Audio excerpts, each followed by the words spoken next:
Hello, everyone. Thank you very much for joining us, and welcome to Firing Range, a podcast to talk about all things Destiny, weapons, abilities, loadouts, and the sandbox at large.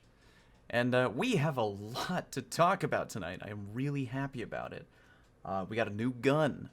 We got new information on Beyond Light. We got new subclasses, and all the info is very cool.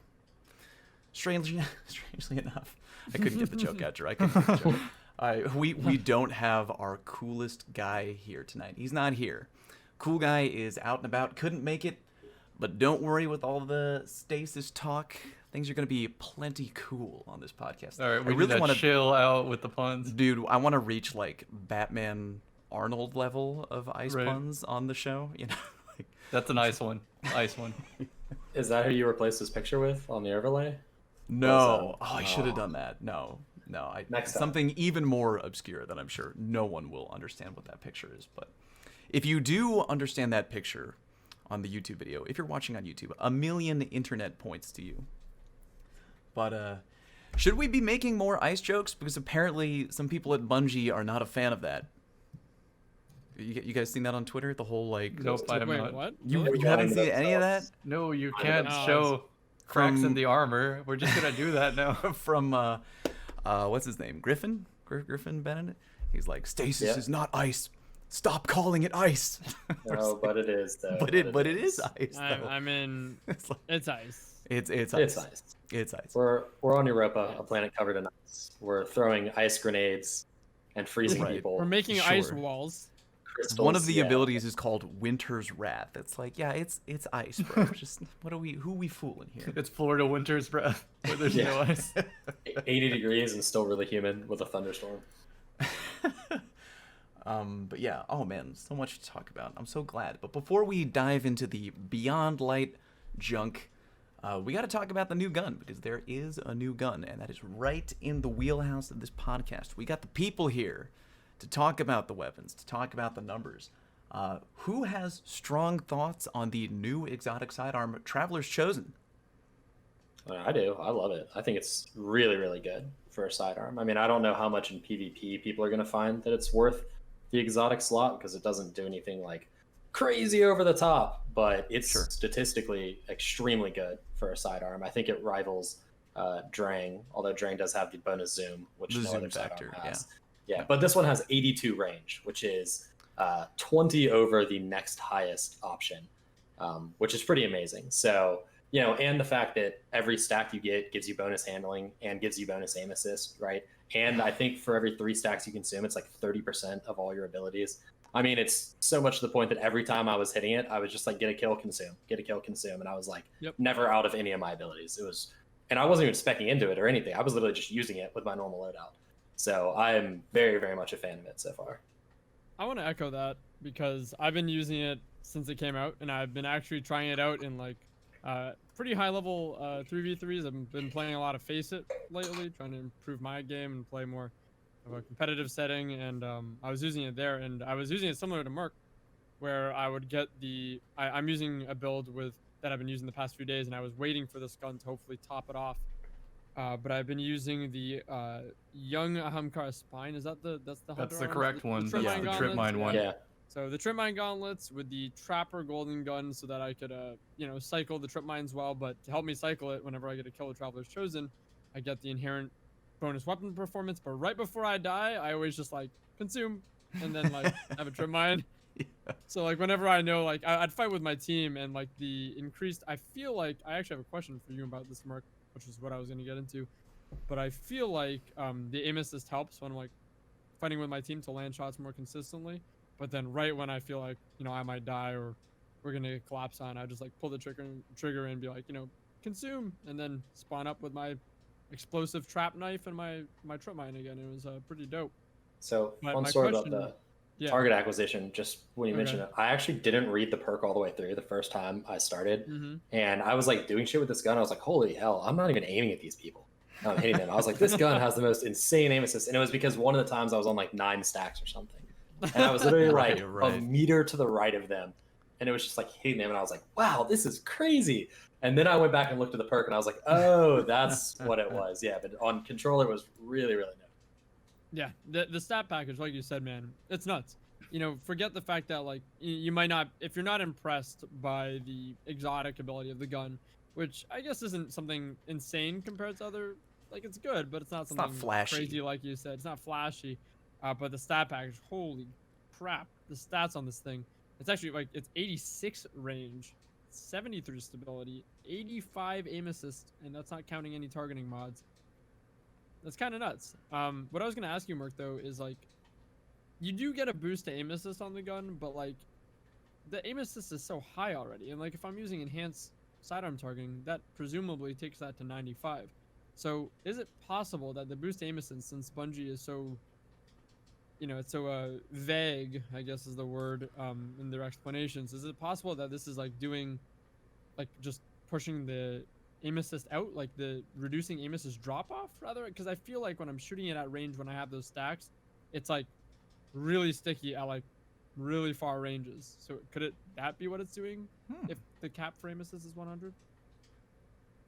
That's a good question. I mean, That's I guess a really good question. yeah, it would I guess the answer would have to depend on whether or not aim assist can function at longer distances regardless of range, which I don't know if you've ever seen aim assist on its own get boosted out further. Everything we've seen so far, aim assist boost has been like the diameter of the bullet magnetism, which is something that affects both control input styles. So it's always the diameter of the aim assist magnetism. I don't know if we've ever seen aim assist as a stat push itself out further without affecting range. I'd honestly have to test that. Yeah, like I wanna, I mean, if you could, that'd be dope. You're the master. But I thought of that just because, like, conceptually, if 100 is the capped aim assist, it didn't, like, the boost wouldn't do that much, but I would still notice, like, at especially more extended ranges, my shots landing very, very consistently and having a lot of leniency, which is, and since this is an exotic, I kind of figured to myself, like, is it possible that they kind of just took that one dimension of range and that's what they mean by the boost of aim assist? Well, I would hazard a guess that aim assist either has one of two things. One, we know that aim assist can go negative because we saw that in D1 with Praetor's Revenge. Back before they shifted scope aim assist, they changed the center point of it and they moved everything up. Praetor's Revenge with the ambush scope could actually go to like -20 aim assist. I remember that. And it was the only stat in the game that could go below 0. So it's conceivable that aim assist does not have like a finite range where it's bounded. And for display purposes, it does, but for actual statistical, differences, it can go above and beyond the min and the max. Secondarily, what is probably more likely is that, like handling and like reload, there's a scalar value that's applied. So, like, that's why when you give more reload perks to a gun that already has reload, it will still decrease the reload speed up to a certain amount because there's a scalar that can be applied on top of it, right? So like you have the linear scale that is just the value itself, 0 to 100. And then there's like a multiplier that you put on top of that. And they talked about that a while back in the talk when they discussed the reload outlaw speeds. changes. Yeah, but it's like that's why even if you're at 100, reload speed, outlaw still will make your reload faster because the scalar applies even though the statistical addition is no longer there. So I would hazard a guess that probably it's like increasing the scalar to a certain amount, right? That is a really good theory, and I did not think about that. Man, I would like just conversations like these are A, why I love the group we have together, and B, how I would like kill to be a kid with a golden ticket in the Bungie Willy Wonka chocolate factory and just be like, show me the data. Like, how high can we take aim assist?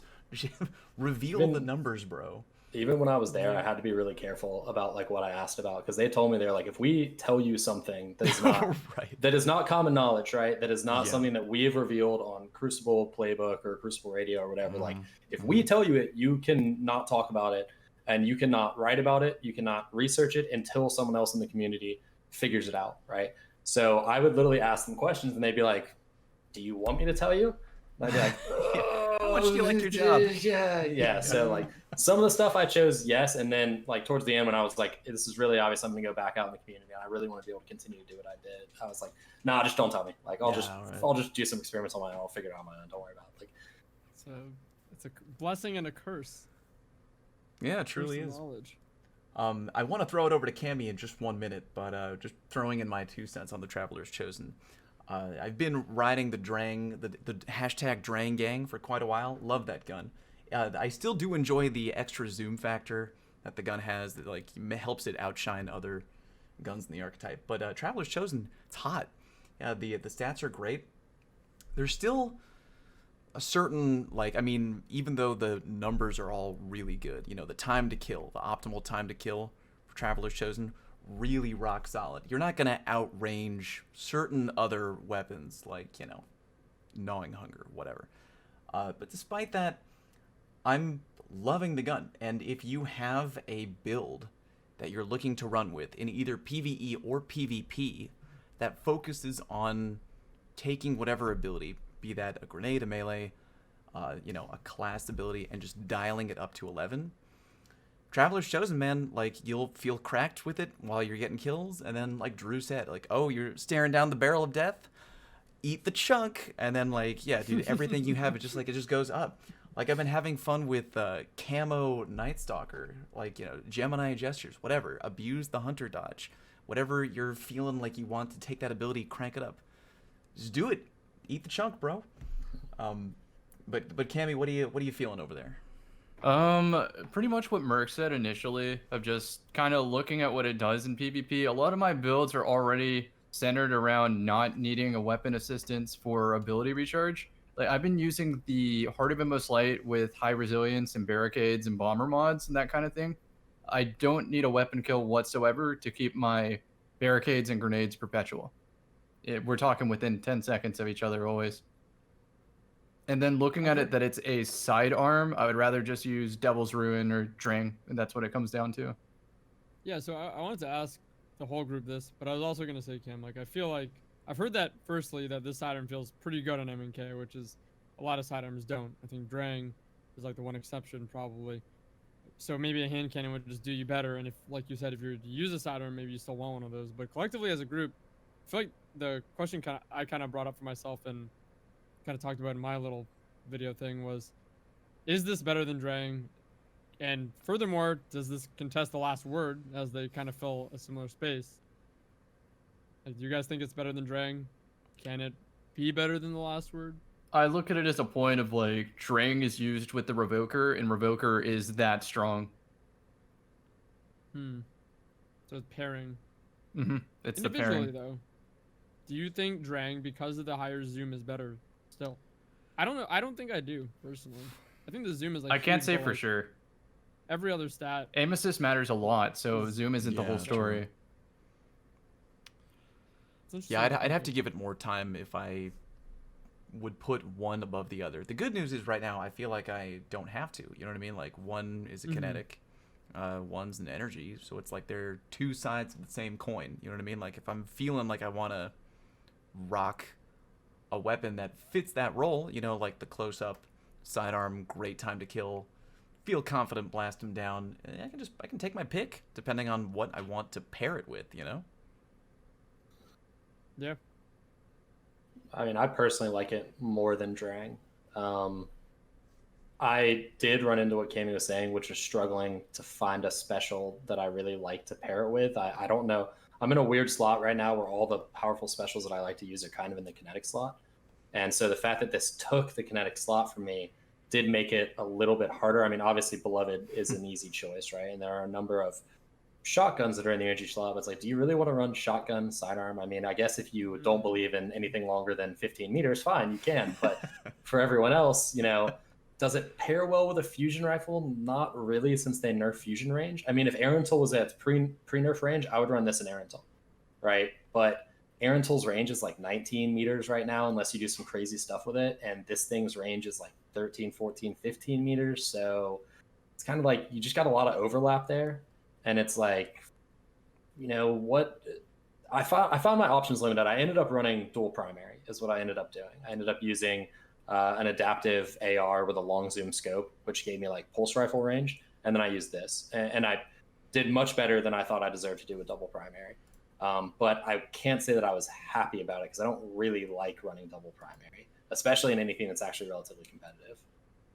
Yeah, I honestly think that, I mean, double primary is one use case for this, but I feel like the sidearm wants to be used as a primary.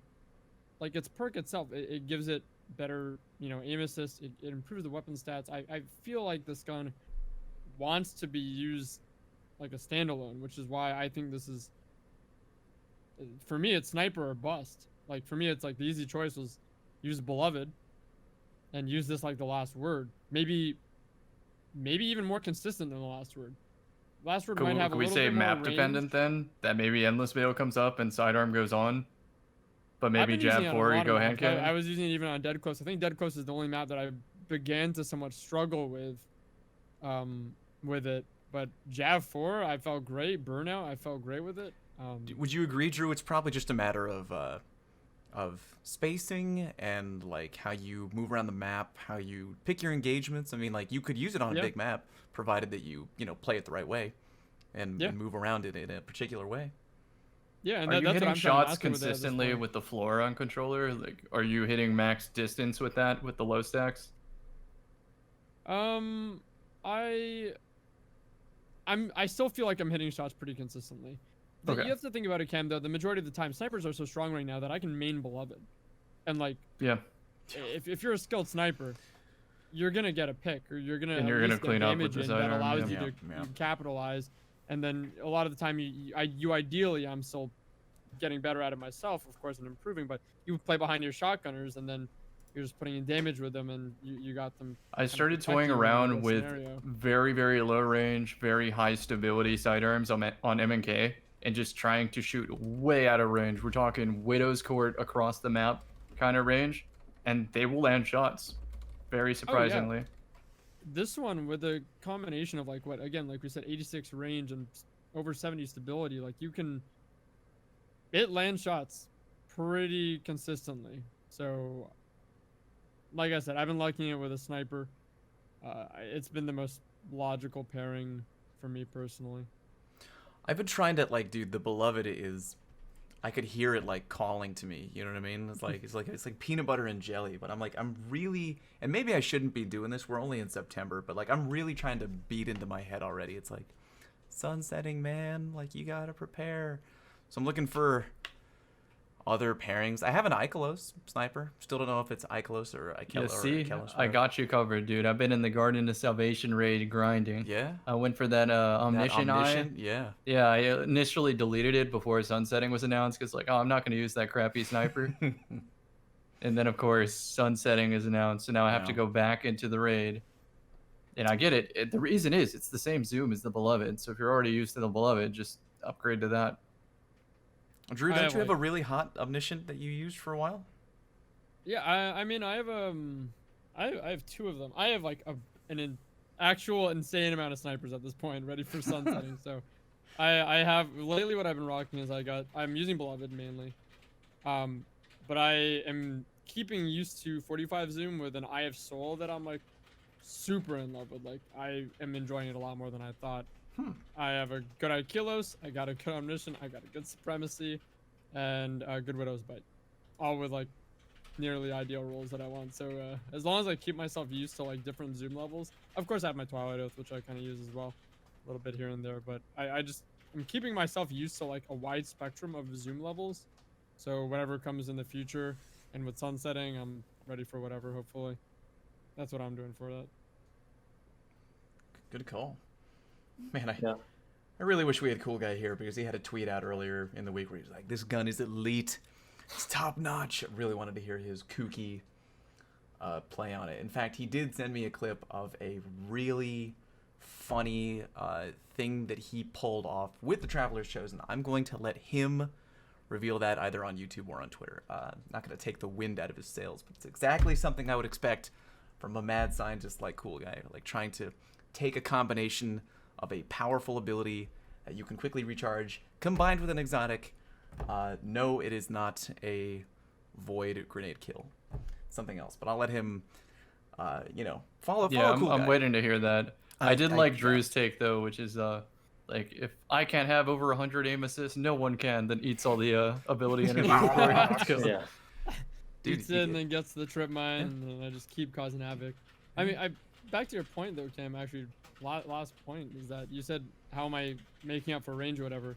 with the combo with the trip mines, the trap knives, and the sidearm and my snipe. Your Like, abilities not are only does mid. it protect me from aping, it's like whenever I'm doubting myself for like damage at range, I just like chuck one of them, Yep, then get that'll do energy it. from the hit, and then I'm like clean up with the sidearm.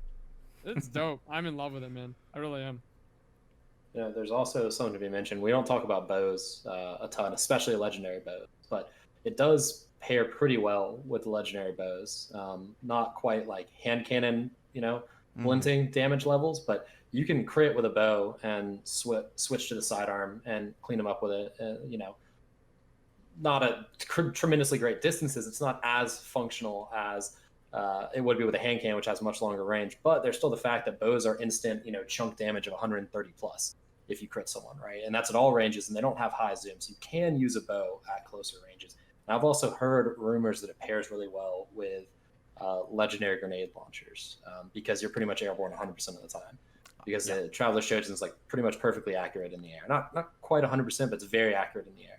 So it pairs really well with the grenade launchers. I was using it with my Truth Teller, which has quick draw auto loading, which is a really filthy combo because you fire one out, switch it on over, clean it up with the Traveler, then you can either hold the chunk or eat the chunk. And while I'm doing whatever I do, the Truth Teller is reloading itself. It's just it's definitely a hot combo for sure. I don't know. I don't know how I feel about it with the grenade launchers, and I guess a bow makes a little bit more sense because it's like a sidearm. But I felt actually when using it with a sniper, one thing I was missing out on is that ability to like Merc said, like that blint damage, kind of like swap, clean up. So I feel like maybe in close range, the grenade launcher is not bad, but like, is it truly better than like? Is it better than a sniper? I mean, I would say hell no to the sniper comparison. I don't think anything. I don't think you're gonna find anything better than Traveler's Chosen Beloved for this season, for the remainder of this season. But that's also like the most obvious thing ever. Like everyone looked at it and was like, "This is gonna go great with my Beloved," right? And so it's like, well, yeah. So it's like, come on, let's try to find something new. That's what the people want. People want something different. For sure. Speaking of things we that might are get different, another Beloved. Yeah. What was that, Drew? I said I just want effectiveness. Oh, I was gonna say we're gonna get that new Beloved in Beyond Light. We're getting Beloved with a poncho. Beloved with a poncho. Yeah, that gun is like it's like when, like in cartoons, when someone gets kicked out of a movie theater and they come back with like a trench coat and a mustache. It's like, aren't you the Beloved? No. I'm the mustache. I'm the Diloveb. It's like exactly. Whatever Beloved is spelled better. Over here in Beyond Light. Oh, Beloved, you're getting a little cold. Here, take this coat. Good stuff. But let us know on our respective channels. On our Twitch channels. Let us know on Twitter how you feel about the Traveler's Chosen news. We like it, but we want to hear from you. And moving right along, I don't want to cut the combo short, but we have so much to cover because we got a whole new Bungie info explosion about the new subclasses coming in Beyond Light. We can talk about them in any order that we want. Do we want to talk, how about we go from really broad to general? Does anyone have a class that's like, that is hot? Let's go from worst to best. So okay, I like that. Worst to best. Okay. So talk about the Titan making enemies already. You guys think the Titan's gonna be the worst? I think the Titan is Frozen Striker, and that's. Are you talking about worst worst in effectiveness, right, or like you're kind of let down least impressed from with, design? least impressed with, not worst. I think it's still gonna be very. I think it's gonna be very effective based on the gameplay that I see. Okay. I want to say I was least impressed with the Behemoth compared to the Revenant and the Shadebinder. So we're talking like aesthetics, but in italics, right? Like. Well, I mean, like when you saw the trailer, when I saw like the Shadebinder, I was like, Ice Gandalf, that's fucking awesome. Like I see that fantasy immediately in my head. When I saw the Revenant, I was like, fuck yes, Shrikens and those pickaxe things. Like I'm 100% on board with those. When I saw the Titan, I was literally like, oh, so Ice Striker. Like it's the same. I had the opposite experience. The ice axes are called commas, Mercules. Please get the terminology correct. Is that a weeb thing? Is that why you know that, or is that? I made a joke. Does he really have ice axes? Like, okay. Yeah, he's got pickaxes. Someone got mad. I was like, yeah, the hunter's got some weeb shit. Really? I'm gonna say like the weirdest shit right now. I was like, when I saw the hunter, I was like, yeah, right, like axe shit, cool. I guess that's all right. And then the Warlock, I'm like, oh, that's kind of neat. You know, Cam gets his little spell casting. Yeah, I finally Yeah, got a wizard. staff in Destiny. Yeah. Let's go. Ice Cammy's been barrage. preparing to be a wizard. Look at him. He's been training to be a wizard his whole life. I'm gonna bro. be wearing a hat and I saw the everything Titan during with, my like, Stasis flying through stream. the air with that Stars on melee it, bro. ability. I'm like, oh my god, dude, that's fucking one for all from Yeah, from my hero. There you go. I want that. I thought that was sick. Merc, dude, you took the words right out of my fiance's mouth. She has been a diehard Titan main. Day one of D1. And like I was like, didn't you think that was cool? And she's like, it's a fucking striker with ice. It's like the same thing. She wanted Yeah, something they're new. heroes. Felt like you got just a kind of a new coat of paint there. Don't get me wrong. We're both gonna play the hell out of it, but like just expecting something a little more unique, maybe. But The melee ability looks crazy. Like you quite literally. the mini leap, we're just like Yeah, flying but- and pound. Yeah, dude, In I'm the feeling melee that. I'm ability, feeling just that. That's so- code of the so micro sick. missile. I mean, The it's- micro miss. Yeah, it's literally code of the missile, but it's just a melee instead like of super, it. which of course is pretty cool. But you know, to me, it was just like I didn't see anything like new where I was like, holy crap, that's super unique. I was like, oh, so you took code of the missiles super and made it a melee, and then you took the bottom tree strikers super and you made it a super but with ice. And I was like, it's probably going to be really good because both of those things are really good. But it's like I just felt like the changes that they made to the Warlock and the changes that they made to the Hunter were like really cool and really unique compared to what they already have. Whereas the Titan, I feel like it just, if there's like a gold tier and a silver tier and a bronze tier and like a wood tier, like Titan's down at the bottom to me in terms of how blown away I was. Sure, I may have to agree. Anime I may have to goggles on agree. with that one. Yeah. What were you most medium blown away by? Are we all gonna say Hunter? I think that Are we here's talking me. about, like, Here's me. aesthetics though or functionality?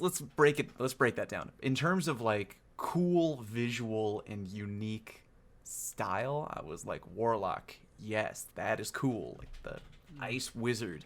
It's like Adventure Time, motherfucker. Ice King is here. And then in terms of like what was the best, what I think is going to be strongest on paper and what I'm going to take into Trials week 1 is probably the Hunter. I don't know how much you want to. First of all, anyone thoughts on that before I go any deeper? I mean, I agree with that. Like the fantasy of the Warlock, I like click subscribe immediately. I'm like, that is my fantasy. The ability to like raise a staff and shatter everything around me that's frozen. I'm like 6 to midnight right there, ready to go. But the Hunter, like the ability to put on Gemini gestures, dodge, slow down everyone around me, damage them, remove their radar, disorient them.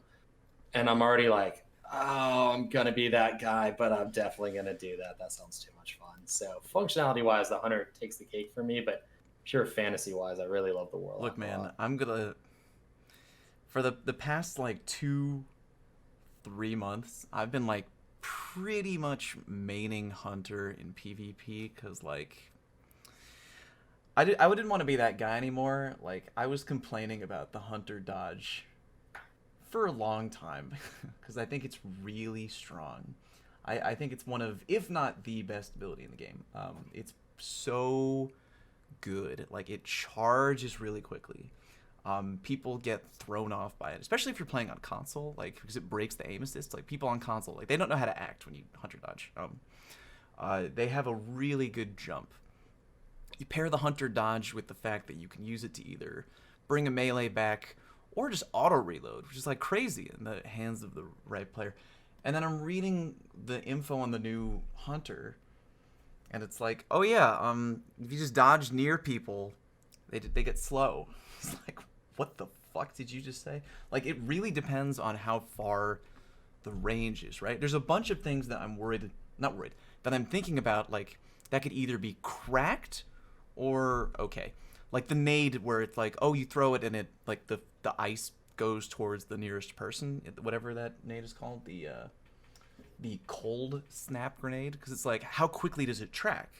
If it's very slow, then good, it'll force movement. It'll be good. It'll be like Axion Bolt 2.0. But if it's like quick, it's gonna be cracked because it can freeze 3 people, goes towards a guardian, chain from one to the other. So same thing with with that hunter dodge. I can't remember if it was it's not a def, it was like a fragment aspect combo, right? The one where you dodge near people and they get slowed down. Yeah, it's an aspect.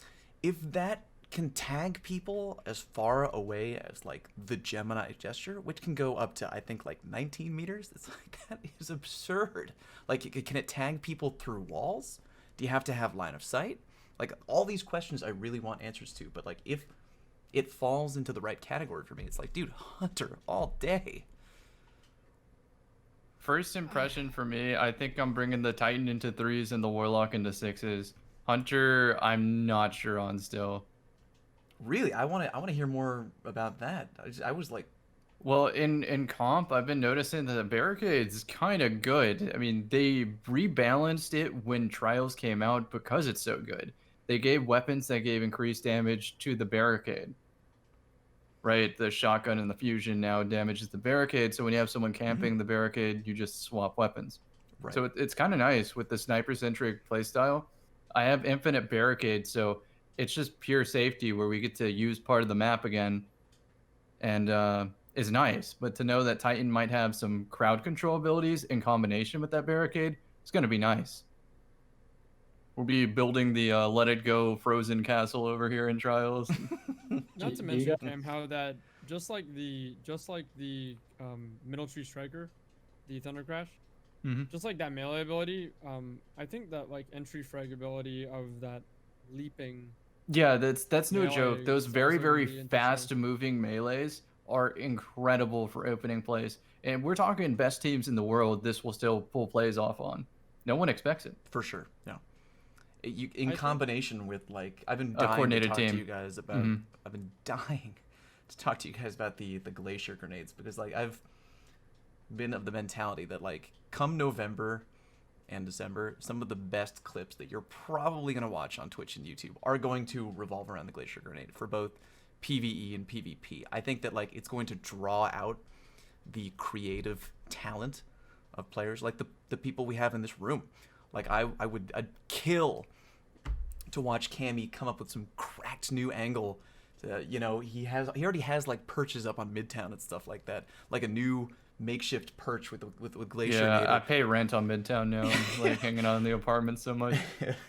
Or like make a wall and do the Titan ice leap over the wall into like, you know, a crowd control type play. Maybe If not the even Titan for a leap kill. launches teammates, we're doing that. We're like slingshot, send Drew Like, I'm over just, there with the like, sidearm.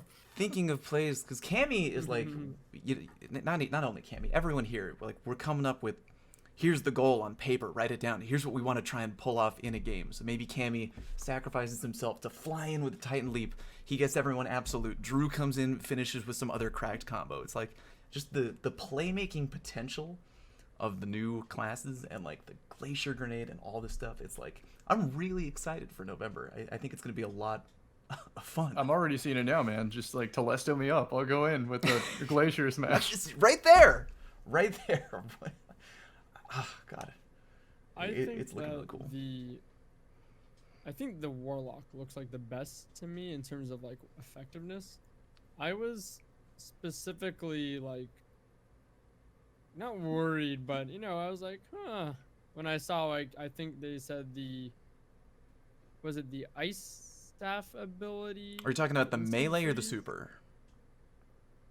I thought I have the info right here. Is that the melee? I think that's the The melee is, I thought it was the you can melee. you fire the staff, I think, for the melee Yeah. ability. And then you also Yeah, have okay, a supercharged version for the super itself. Where Correct. it fires a bunch of them Yeah. at once. But the melee ability, is that an instant freeze? When I was reading it, I felt like I got the Penumbral from blast. the frozen. Fires reading. stasis projectiles from their staff that explode on impact. Enemies hit by the crystalline shrapnel are immediately frozen solid. Yeah, dude. The number one thing Yeah. that spooks me about abilities right now is instant freeze. Slow is Yeah, like yeah. it's great and all, like, but I do think there's in my head, I like to imagine a healthy amount of counterplay with that. Like, okay, you're slowed, your movement slowed down, but like, you know, I'm imagining you can still shoot back, and you know, there's going to be a moment of vulnerability for that person that's committing to trying slowing you.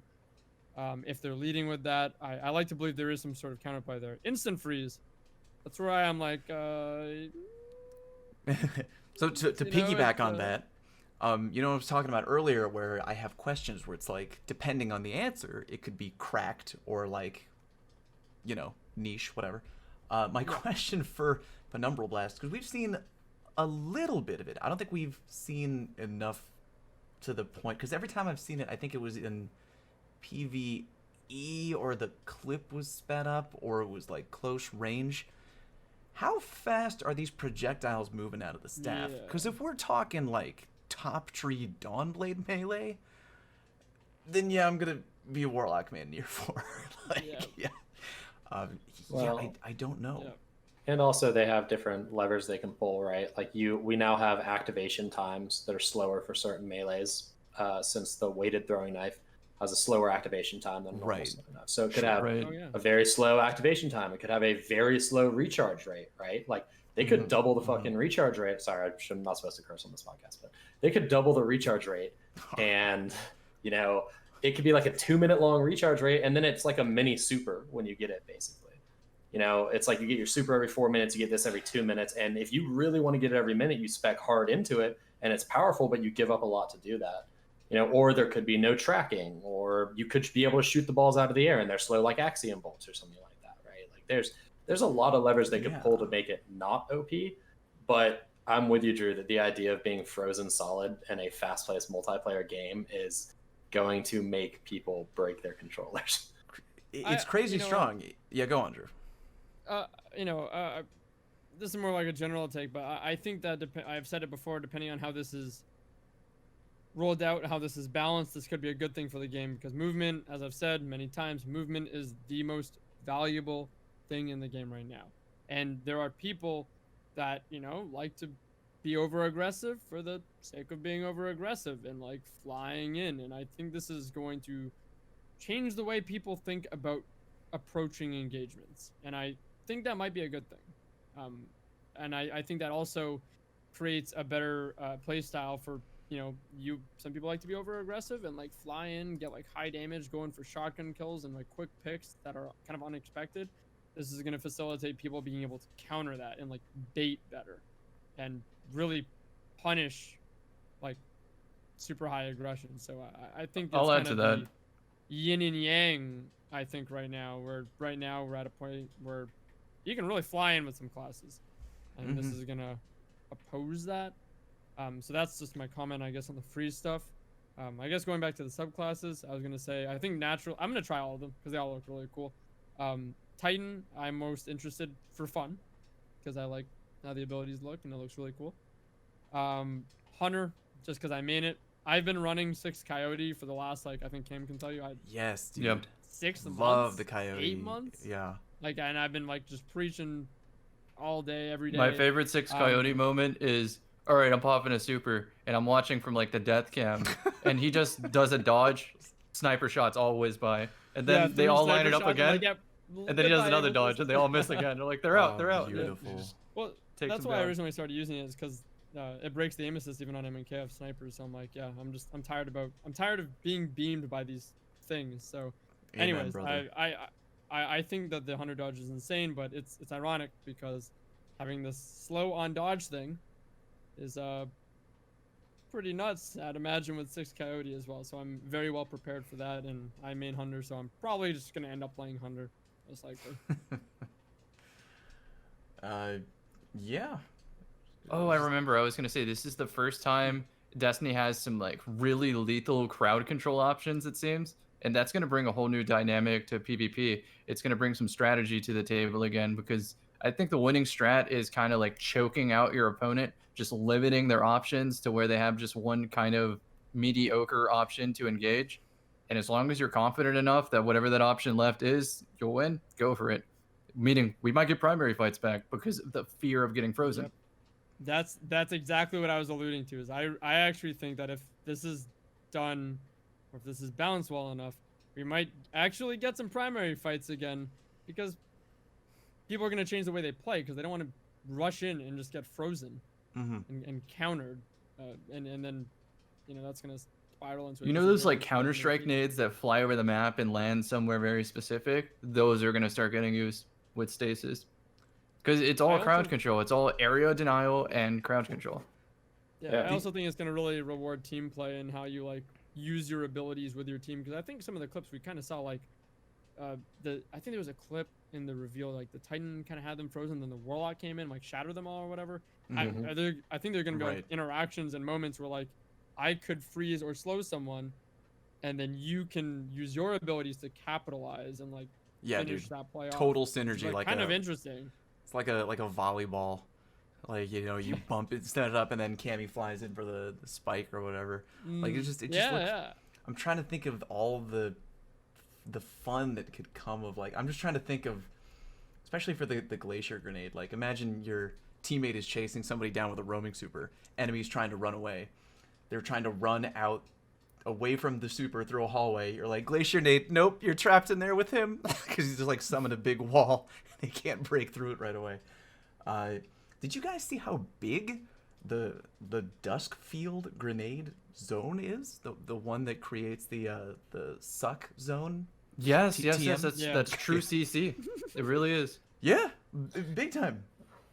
Yeah, And, it like, looked a lot bigger than the vortex grenade. It looked like the It's vortex huge. super is what it looked like. Like the radius of the vortex super is what I remember. Right. Yeah. Yeah.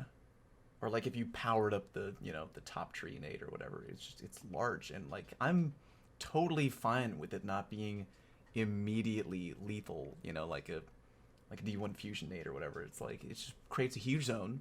If they're in there, they're slowed down, which is like you automatically have an advantage because like if they can't move, like Drew just said, like movement is so huge. If you watch any high tier PvP player on Twitch, like they all have the same thing in common. They move like very smooth, like, you know what I mean? They have very good movement.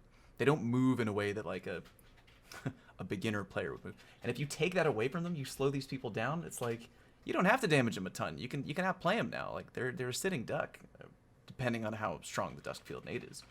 But What's cool about that too is I think there's actually gonna be like a crazy dynamic potentially in like fights where you'll see two players with really good movement, like both using movement but trying to stall the other, like slow the other. Like I feel like there could be movements of like opportunities where like two players are like kind of baiting each other's like stasis abilities out, like both with really great movement but with the intent of stopping the other's movement, which is kind of just trippy to think about in my mind. I feel like that could be crazy if it's like not easy buttons, which my biggest fear with this whole thing is I really hope this isn't too easy to do. And some of the nades descriptions, to me, it's like I was kind of sold on a lot of this stuff while I was reading it until I saw some of the nades, and I was like, this seemed good, but like I really fear these being too easy. possibly and too good. Too good. Yeah. Wow. Yeah, I'm gonna make a prediction that Top Tree Dawn is still gonna hang because you have the option to just ignore this stuff and float out the map. True. Very true. unless we get stasis weapons and stuff like that, which have similar effects, which we haven't seen anything along those lines. So I don't know that we will. But imagine an exotic pulse rifle where repeated bursts slow and freeze a target or something like that. Imagine this, just off the tip of my head. Get an exotic rifle, stasis powered, but you have to fire it only by acquiring a rare diamond. And then you break into a museum, start shooting beams of light that freeze people, right? You'd be so powerful that they would have to send 2 superheroes after you. You know what I'm talking about? You'd probably have you'd have a whole slew of ice goons with skates. You could take a whole city hostage with a gun like that. Someone should really make a movie about that. That would be a really cool exotic gun. Make it happen, Bungie. No one's done it before.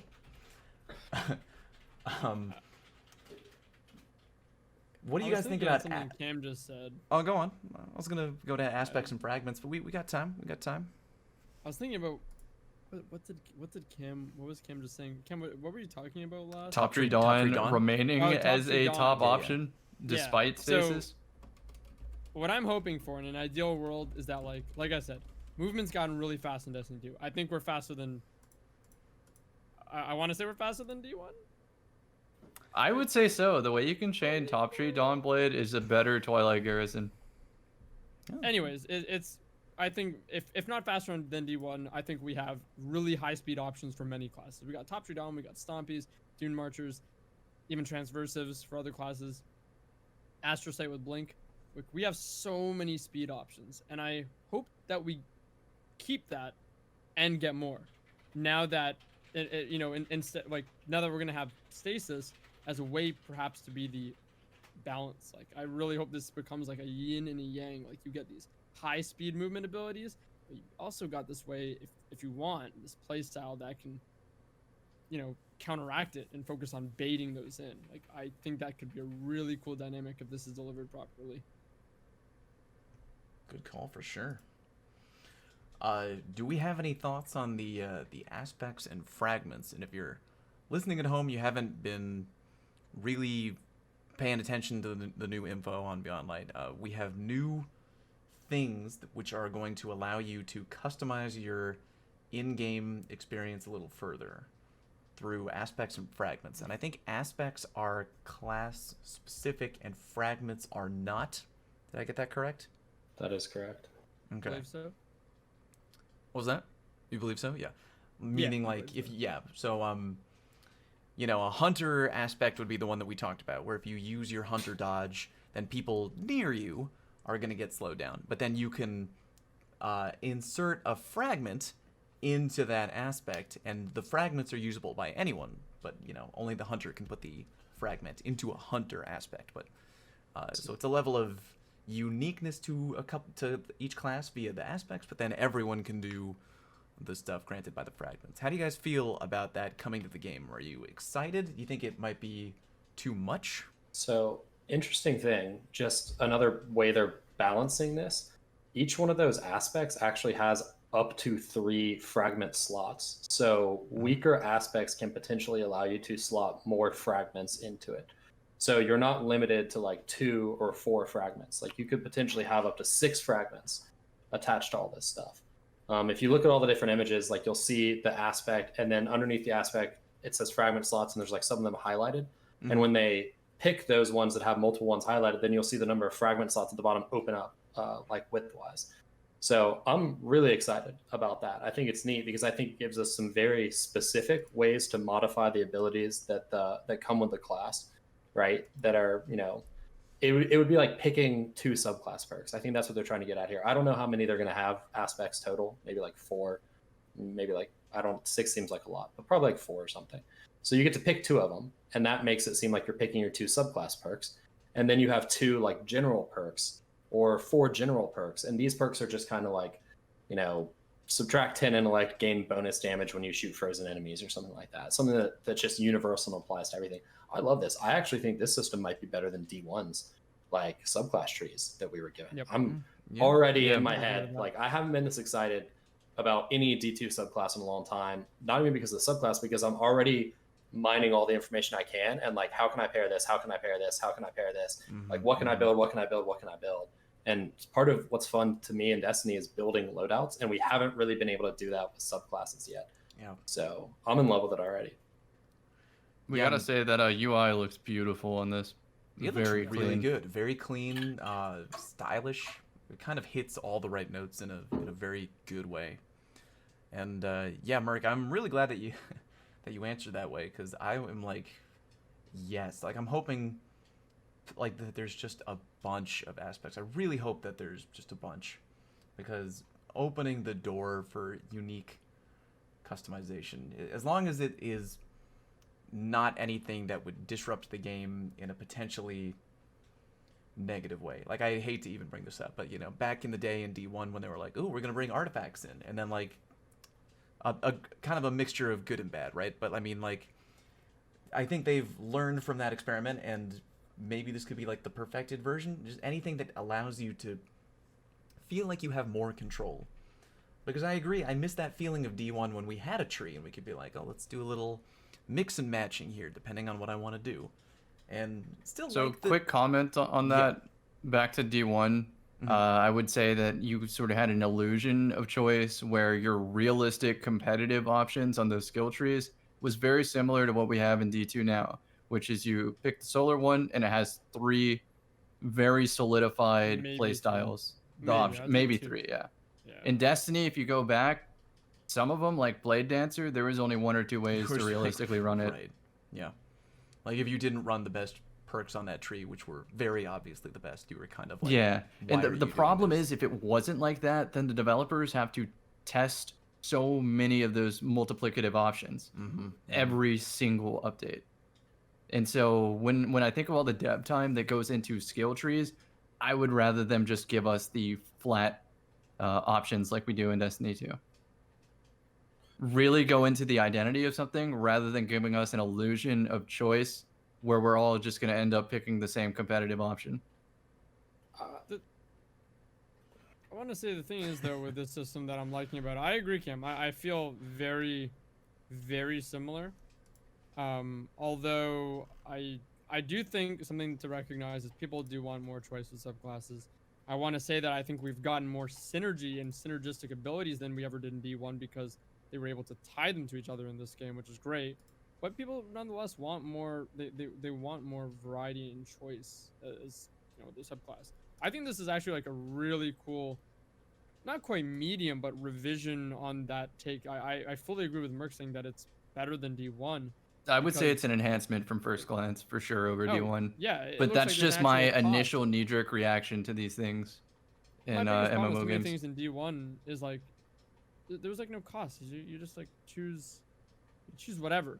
And this now seems like there's so many more dimensions of what compare with what costs you what in terms of the slots that Merc said that these have available. And man, I was so impressed to see some of these have cooldown. Like they changed your cooldown, they alter your cooldowns. So if something's really that strong, like I think there was one that said something about gaining super energy, but then took down your intellect. That's awesome. That's great. I think that's amazing. That I feel like that's like hardcore proof that they are definitely. And then if they see too many people take the same path, they just crank those numbers down or up. Yeah, right. Yeah. So like. I gotta say, I disagree with the illusion of choice thing, just because I think illusion of choice is a really powerful tool that a developer can leverage to make people feel like there's more when there isn't, right? And like, I understand that they were able to streamline the subclasses down to like 2 options, and you could pick from one of the 2, and they were both balanced around the subclass as a whole, not around random perks that you chose. But what ended up happening is people felt like it's like when you go to buy like a car or something, right? And you go to the lot, and the sales guy has like 6 cars in different colors, and like one of them's hot pink and one of them's baby blue, and like 99.9% of people are going to pick like the black car or the gray car, right? And like that's really it. Like the developer the car manufacturer doesn't need to make all those different cars, but people like seeing that they have choices, right? Even if they always end up picking the same thing, they really like seeing that they have choices. It makes them feel like there's more in the game. And for the people who would pick those one-off weird things, it's vitally important, right? And for the people who want to build these weird, funky play styles with perks that don't really make a lot of sense unless you invest everything into it, but then it defines your play style, like that went away in D2, just like completely, it just vanished. And I'm not saying that it was 100% a bad thing that they streamlined stuff, because it definitely sucks having 6 perks you can pick and 4 of them suck. But at the same time, just because 90% of people pick those 2 perks doesn't mean that the other 4 perks are totally useless. But that's neither here nor there, because thankfully we don't have that. Would you say that's the same thing though? Like when you load in the trials and you see 5 Dawn Blades and 1 Chaos Reach, would that 1 Chaos Reach not have also taken the odd path on the skill tree? Yeah, you very well may have, and you never know. Like I've loaded into trials and got my ass kicked by some dude using Le Monarch, right? And the streamlining of the subclasses, they kind of attempted it with the weapons, and thankfully they like walked back off of that, and now they're walking back off the subclasses too. But that's like saying like, shit, there's only 6 meta weapons, let's just get rid of all the rest of the guns, right? And like that, obviously that's really hyperbolic, and it's obviously a straw man, so it doesn't really make sense. But that's like the extreme version of that, is saying everybody only uses this meta stuff anyways, why don't we just make it Halo where there's only 15 guns and it's so easy to balance, and it's and I'm thinking about it more on the dev cycle kind of thing, because they really do have to test every combination every time something gets tweaked or added. I not feel just like one what we gained, subclass. though, from D2, thinking about the systems, we have to think about what we lost versus what we gained. Sure, we lost. Like, I understand. I think great points with the like the value of like illusion of choice, and even the niche options, what they mean to those people that are fully investing into them. But like, I still think that like with as much as they streamlined in D2, they also, like I said, made far more synergistic combos than we ever saw, in my opinion, at least in D1.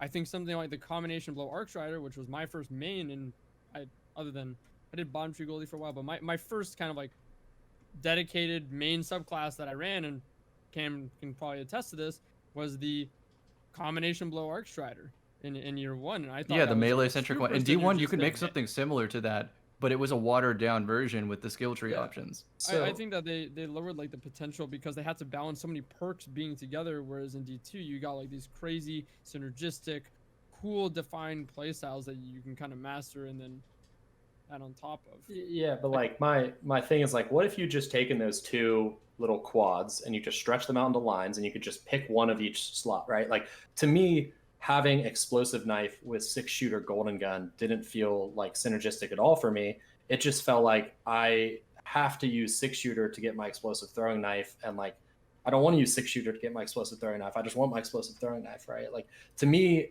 although the builds were more synergistic in some places, in other places it felt like they just put something up top because it would be too strong if it was in the bottom, right? And like I lost out on things where I was but like, that's the advantage to me, is more direct balance between all the classes. but to me, the advantage of direct balance, especially in a game like Destiny, which isn't inherently a super balanced game, to me, I didn't feel like that was a worthwhile trade-off. I just felt like, yeah, the subclasses are more absolutely balanced fair. now, but I've lost a lot of enjoyment and that I got from choosing my subclass. But like I said, all that's in the past. This looks like a better system. Thank goodness. It looks like improvements from D1, improvements from D2.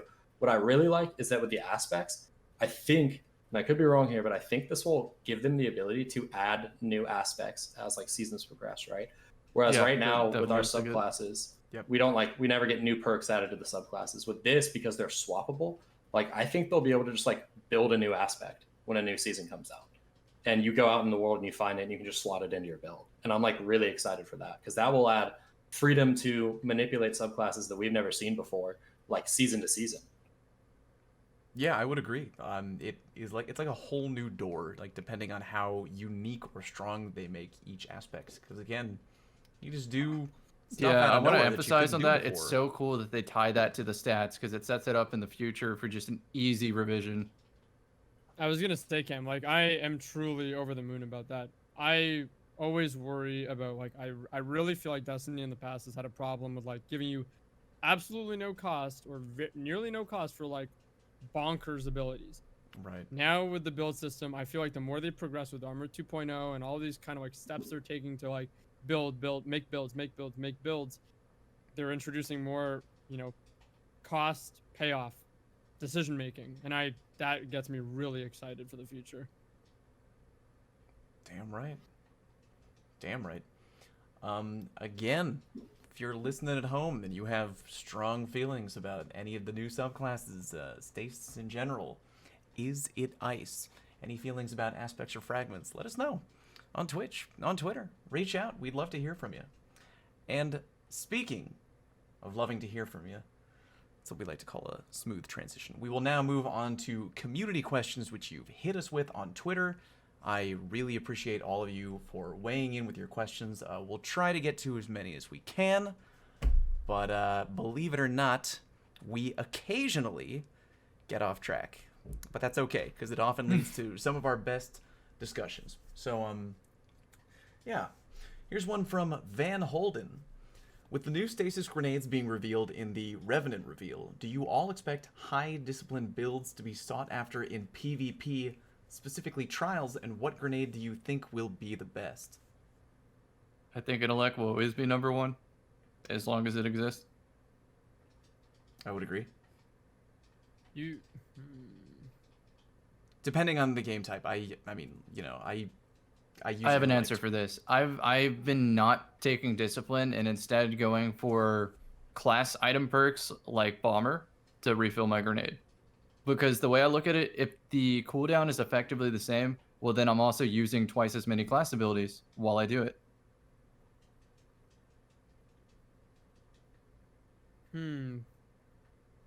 Drew, you look as though Kinda- you're in deep thought.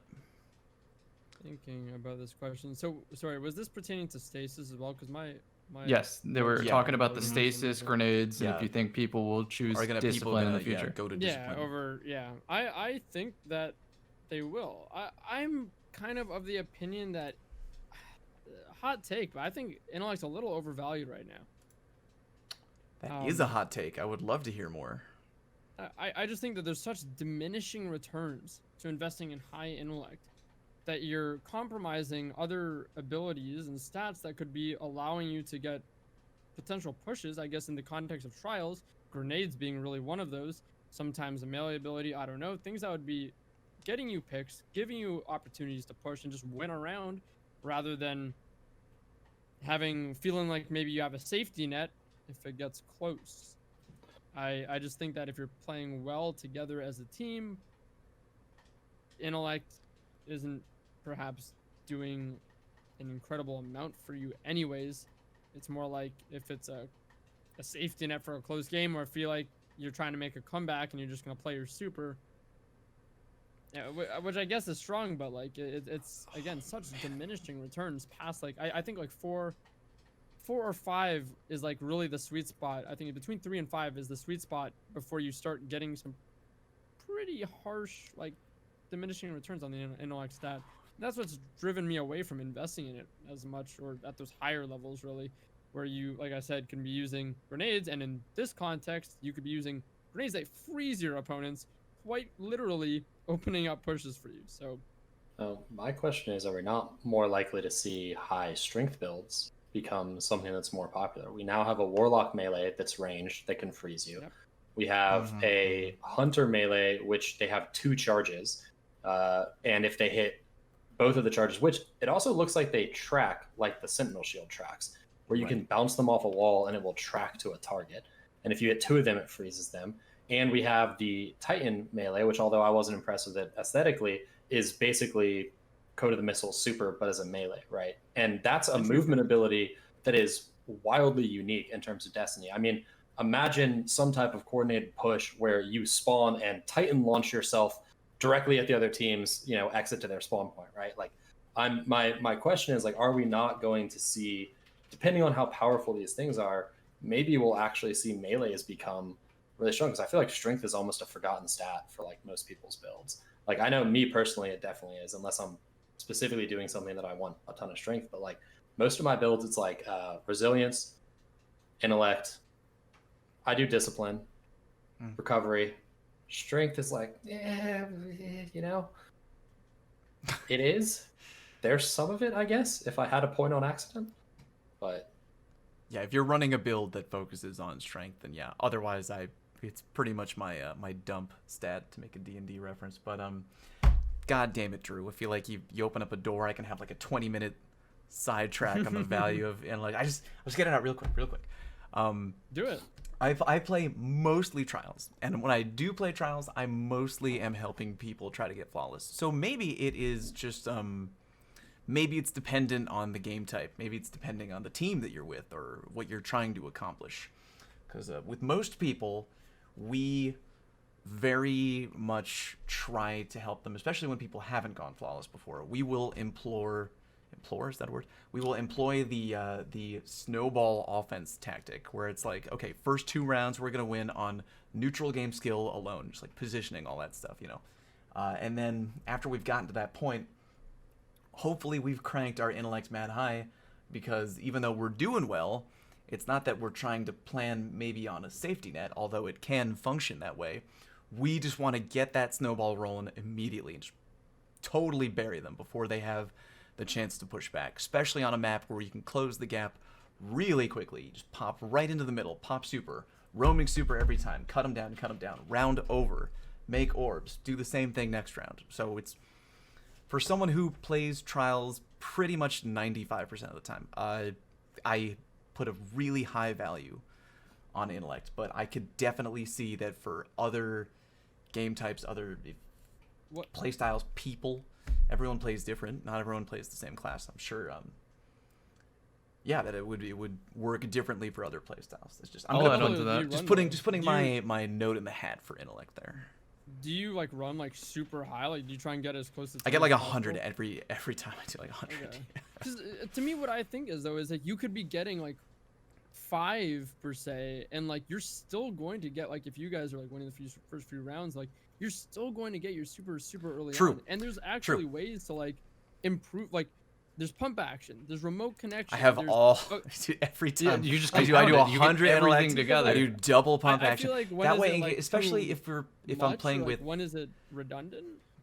I completely no. understand. I'm putting all my eggs in one basket because, especially, I mean, I guess that is the safety net that you bring in, but not safety net necessarily for me not playing perfectly. It's like if we're playing with someone, they've never gone flawless. They're trying to get their footing. We're Yeah, trying to when show carrying, them I was gonna how to say play. there is no objective in most Destiny modes, and what having higher Correct. intellect than your opponent does is it creates a fake objective where the objective is if you don't push Exactly me, I right. get the Creates instant win pressure. button. It makes Fake pressure. objective. Yeah. Yeah, because that way, I if just feel like maybe the there's- carry that is, oh, I'm sorry, I made a bad play. It's like, yeah, don't worry about it. I mean, because even though I've gone over the top with the amount of intellect and the pump action, all that stuff, it's like even if they're outplaying, could potentially still get my super first, and then engage the snowball offense, and then we can bring it back. No, that makes sense, and that's I mean I guess that's the trade-off here, and depending on what you value and what you're going to be trading off, quite realistically mid-game. I mean for me in my gameplay, I just feel like I'm able to, I have a loadout or a setup that's going to excel off of other abilities, giving me pushes and gets my super what I feel is like anyways in a timely manner. If I don't want to put my eggs all in one basket. But funny enough, just to bring it up, super randomly, I was able. So I think it was Wormhaven weekend, but with the build I run, I use double dodge, and I use double dynamo when just because people like to sit back in third person, and like Cam said, I like Super I'll suit. So I am able to get a super in less than one round with 3 or 4 intellect, I can't remember, off of double dynamo dodging. So it's like, if you're sitting back, I'm gonna get my super anyways. I don't gotta invest in it. The real compromise answer, probably optimal way to play, is only have one person with the 10 cranked, a second with like moderate, and then a third that doesn't care about it. Sure. Because why? You snowball. The orbs will equal so that you're not sitting with supers you're not using. Yeah, that makes a lot of sense. I think that's really important. That probably lends to your point of like when you carry, obviously you be that person. To bring it back The to catalyst. Van Holden's question, I guess it depends on the player. I mean, for me personally, every time I'm going into trials, Well, we went on a it is tangent. yeah, I know we really did. Back to freeze. Intellect. It is intellect and recovery 100%. I'm focusing on intellect recovery every single time. Everything else is kind of like, yeah, whatever. Just make sure it's not. There's a Make sure reason my those resilience cost the isn't too most. low so I don't get ruined. But I would have to say that the nades would have to be really good, and they do look good. If they're Sounds scary. if they're as good as they look, I'll call it right here, man. I'll be a disciplined man. But we shall see. Here's one from Starlight Spade. What is the pick for strongest current exotic with the info we have now about the new Stasis subclass? So everything we know about the new subclasses. Armor or weapon? It's gotta be. He did not mention. Kinda gotta be I would armor. think armor, but I didn't even think about weapon. You can answer weapon if you like. So Gemini gestures, we already spoke about that earlier. Yeah, that was real big brain. I think someone mentioned the bombardiers, and if you can slow someone down and then drop the bomb and they can't get away from My it. lord, dude. Yeah. So I'm obviously hunter stuff, so that's what I'm thinking about. I'm thinking about stuff that's wrapped around that slowdown dodge right there. I don't know. So- Mark, Yeah. with the with the slowdown dodge, or was it they mentioned this? I always get confused with these articles. They mentioned with the shuriken thing, first one slows. First one is slow. Second one frozen. Second his. Yeah. So can I slow someone? And then And then- dodge to freeze. Like dodge to freeze? Yeah. Uh, like- Maybe so- you could dodge to slow, shuriken to yeah, freeze. that's right. because then 6 coyote, you double dodge and I you was gonna freeze say- someone. Yes, dude. You Right, dodge right. one. Now they're Yeah. slowed down and they can't Yeah. dodge the shuriken. Whoop, frozen, kill, and then you just I gotta freeze go and with the- repeat with the dodge shuriken, dude. Yeah. Does that? And I was saying like what I was gonna allude to what Merc said was, can I just double dodge on them? Yeah, you can. To instantly freeze? Oh my god. Because I don't know. like I I said, hope I'm running not. Coyote, and I'm sold that is what I'm running. with God this tier number five. exotic. Wow. I don't know. I don't know if freezing affects stack that way. I mean, it kind of seemed like they didn't in the PvP video we saw the hunter throws a stasis grenade and then bounces a shuriken off the wall, and it Correct. kills the Titan that it hits, or it freezes the Titan that think it it- hits in the thing. I think it freezes. Does it freeze or kill? No, I think because he hits them with the zone suck. Stasis. Yeah, the God, suck see, zone now I feel like I grenade. need to. And then watch I this think they later. take too long to get out of it. So they're because I think you get slowed if you're in it, but if you don't get out quick enough, you get frozen. So they got frozen in the nade, and then it kills them shuriken, when bing, it hits them. bing, dead. Pretty sure that is what happened. It would definitely be really interesting if freezing effects or like slow effects stacked to freeze. That would bring a Wild. level of depth to some of these builds that would be just Yeah. actually insane. The Bombardier sounds the funniest, but the Coyote also sounds pretty good. But if it's down to me, I choose the Frosties for aesthetics. Oh my god. you gotta go Frosties, dude. The super suit. Make It's ice puns canon, the you whole know, time. canonically, I have to choose Frosty. That's what Cam says. Ooh, here's one. Oh boy, hold on. Let's get to that question in a minute. Here's one from Merc Gamer. No relation, What's up? I'm sure. No relation. With the Stasis subclass previews revealed, a lot of the community is already convinced Hunters got the best treatment. Obviously, it's still yet to be seen, but do y'all feel Hunters could be getting a tad too much, or are certain existing options getting nerfed due to such? Is that last part English? I don't. I think he's asking, are certain options that are already there going to get nerfed? To like even On playing the field Hunter out. because they're too strong right out the gate. Yeah, but I mean, I don't. The core know. of the question is: is the new Hunter too strong? Nah. No, We don't I mean, know. it doesn't. Yeah, I mean, and Hard to from know. what we're We don't seeing, have it our looks hands cool. on it yet. Yeah. But it doesn't necessarily look OP or anything. I didn't see that. I mean, the other abilities that I saw from other characters looked more OP because they were more like directly, immediately freezing things, right? Like the Warlock melee. Yeah, like that looks like that could be really frustrating. Or the grenades, but all the classes get the same grenades. So I don't think hunters are a bit much, I say, as a hunter main defensively, but Sure. I think that I can pick away one ability that has me at. I'm gonna have to wait to see how that one plays out. Like that kind of expression. It's the Hunter slow dodge, the Titan flying melee, and the Staff instant freeze of the Warlock. So I think every class has got something Nail on on the the head. table right now that is like, that could be hot. Not, it's cold, but Hot but cold. I love it. The Yep. stream is brought to you by the Icy Hot Patch. Here's a question from. Could you the- imagine? I mean, my DMs are open. Here's a question from the Zero Uno. I've been a Warlock main for years, and after seeing Hunter, dude, everyone's on the Hunter train. After seeing Hunter Stasis, how do I master the way of the Hunter? I want to give that question to Drew. Hunter main. If Cool Guy was here, we'd go Cool Guy Drew tag team. Drew, how does this guy, not even for the new subclass, in general, how do you master the way of the Hunter? Because you've been playing forever I have Yeah, only one I too. mean- on Hunter. I only played Hunter in D1. There you go. Pretty much only play in D2. But Give him a I'd little say that nugget of wisdom. you wanna really master the movement of the Hunter, and that's what allows you to really either make some pretty great baits, aggressive plays, or just get out of jail free. It's like you want to master shifting momentum with your Hunter dodge and trying to pull people out of cover, make it think you're pushing forward, but then kind of hop backwards. You want to use the Hunter dodge to build momentum by bouncing or double jumping into ceilings to bounce you back at the ground and then bounce. That was again. gonna be my It tip. kind I of- was like, call. you ever They play kinda- Mario?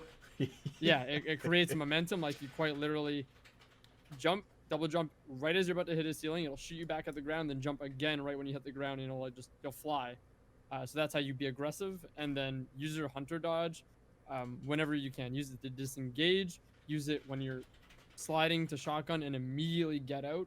Remember, it breaks controller friction. It breaks all kinds of aim assist, even on M&K. So use that. You see a red light on those nice, fun snipers, dodge immediately, and they're probably not gonna hit you. So, Yeah. And remember that controller players are like big dogs. They can't look up. Keep that in mind if you are a hunter using the jump button. Here's one a fairly open-ended question, and depending on how long it takes to answer, this could be the last question. From TXTSV. What are your worries for the future of PvP, and what are your ideas to make PvP worthwhile? It's a good question. That's a good question. Ideally, I'd like to see playing to win being fun to partake in. Not a moment where as soon as people play to win, everyone's like, why am I even participating? That is a... If we had all the Dragon Balls here, Cammy, and I summoned Shenron, I don't know if he would be strong enough to grant that wish. Like, dude, every competitive, even remotely competitive game I've ever watched in the, you know what I mean? Like, like when people play to win, you sometimes, not always, but sometimes you cross that line. It's very, that would be a very okay. Maybe big I should challenge. say specifically in a way that feels like a first-person shooter that I bought the game to play. That's a little more fair. Don't get me wrong. I would love for that to be the case with your original goal. It's just, in my opinion, that is a really challenging. But yeah, I mean, in your wildest dreams, sure, that would be great. I would love it. I would love to see a system which was, how do I explain this? I would love to see a system like what we had in early D1 trials, where it was very rewarding to just go in and play your weekly games regardless of the outcome of said games, as long as you participated. It made it a little bit more fun for everyone. It gave a reward chance for everyone. Everyone had an opportunity to go flawless, although most did not. And we don't have that in such a way in current version of trials, which is unfortunate, but trials is only one game mode. I've thought about this idea a lot, and I would love to see a bounty system that takes into account how skilled of a player you are and gives you different bounties based on what type of like skill level you're at, right? Like I would love to see it give really good players in non-competitive modes, right? Like in non-skill based matchmaking modes, I would love to see the bounties for like players who are significantly above average be like, use these shitty weapons to get kills, right? And I would love to be those to be the daily bounties, where I would love bounties for bad players to be like capture zones, get assists, right? You know, stuff like that. I would love to see like a split bounty system that kind of took the top off of players who like go into quick play and just sweat their ass off in 6v6 in a 6-stack. And like, even if it's only for a couple of games a day, I would love them to be motivated to like, maybe don't try so hard in a non-competitive playlist. And simultaneously, I would love for bad players to not have to use bad guns in any playlist at all, right? And give them easier goals to accomplish that make them feel like they're contributing a little bit more easily. But that's a complicated system, and I doubt we'd ever see anything like that, unfortunately. I like that, like the tiered incentive or whatever. Sounds great. It's like you're already at 2.0, man. Like your bounty doesn't need to be get 20 kills in a game or something. Like your bounty can be like I guess use the bow. It would depend on what the reward would be, right? Well, I mean, the rewards right now, like it's just like bright dust and XP and tokens and stuff. And like, right. You can just. I don't want to make bounties to where like you feel like you have to do them. Right now, I pick up bounties just because like I'm going to be playing anyways. I might as well pick up some bounties and get some shit. Sure. So I would kind of do it like, look, if you want to sweat really bad in 66, like you're going to sweat no matter what. It doesn't matter what the bounty says you have to do, right? But at the same time, like it would be nice if, super good player A gets on and goes to play their first, 5 games of the night and they play 100 games.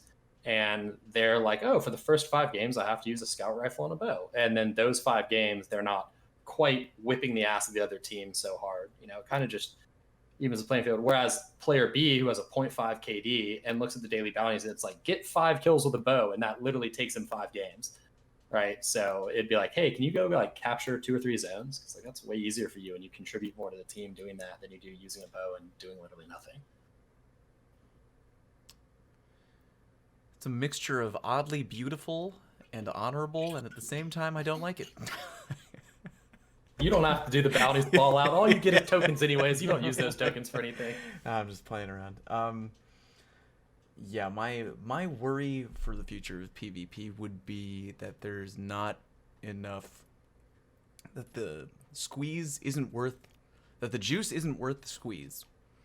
I want to make sure that, because, in a perfect world, everyone is playing PvP because they enjoy PvP, because they love, like back in the day when I played Halo, I just played Halo because I loved playing Halo. There was no, couldn't get a better Same. battle rifle or whatever. It's just I just loved the game.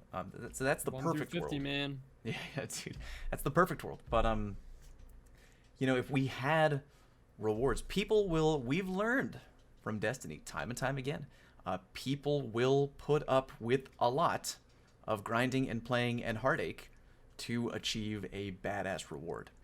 Everyone has a story like that. And I don't want PvP to be where players feel like they're dragging themselves through the mud. It should be fun, but I do want there to be a beautiful golden carrot at the end of the stick that people feel like it is worth their time, no matter what it is that they're playing. It doesn't have to be something that, it doesn't have to be a gun or a piece of armor, like something that will make your character better. I always really thought that Call of Duty, the one thing they do really well, or at least back in the day, they had like thousands of those emblems, the flare, you know what I mean, that you would unlock. And don't get me wrong, Destiny has a bunch of those, but like I would love to see hundreds more, dude. Like just put so much work into those. Like if you get 500 sniper kills in PvP, boom, you get a unique banner. You know what I mean? Like there was one in Call of Duty where you stabbed a bunch of people and you got like a bloody knife, sort of like just crazy stuff like that. Because people would grind for them, and it almost became part of like your player identity. Like people will play for the right reward and for the fun of chasing the right reward. So kind of going off on my own little tangent here, but I really hope that whatever they do